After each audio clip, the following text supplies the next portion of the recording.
Hi, this is Preeti from Ocean Blue Export. Already நம்ம பார்த்த வீடியோவில் ஆனியன் ஏலம் எடுக்கிறத பற்றி, கிரேடிங் பண்ணுறத பற்றி, துபாய்க்கு எந்த சைஸில் கிரேடிங் பண்ணுறோம் அப்படின்றத பற்றிலாம் பார்த்துருந்தோம். இன்றைக்கி வீடியோவில் பார்த்தீங்கன்னா ஆனியன்ஸ் எல்லாமே பேக் பண்ணி ஸ்டஃப் பண்ணி பண்ணுறதை பற்றி பார்க்க போகிறோம். இப்போ நீங்கள் பார்த்துட்ருக்குற எல்லாமே கிரேட் பண்ணி பேஸ்கெட்டில் தனித்தனியாக போட்டு வச்சுருக்காங்க.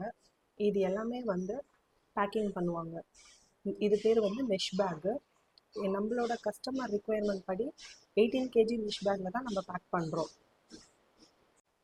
இப்போ நாங்கள் அனுப்புகிற துபாய் கஸ்டமருக்கு இது எங்களோட ஃபர்ஸ்ட் கன்சைன்மெண்ட்.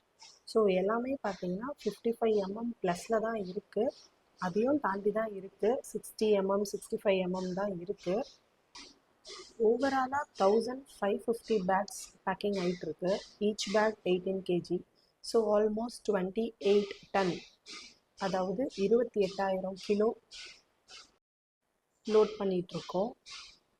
ஈச் பேக்லேயும் பார்த்தீங்கன்னா 55 இருக்கா அப்படின்னு அப்ராக்சிமேட்டாக நாங்கள் இந்த ஸ்கேல் வச்சு செக் பண்ணிப்போம். அதே மாதிரி எல்லா பேக்குமே 18 kg மேலே தான் இருக்கா அப்படின்னு ஈச் பேக்குமே வெயிட் போட்டு தான் ஸ்டிச் பண்ணுவோம்.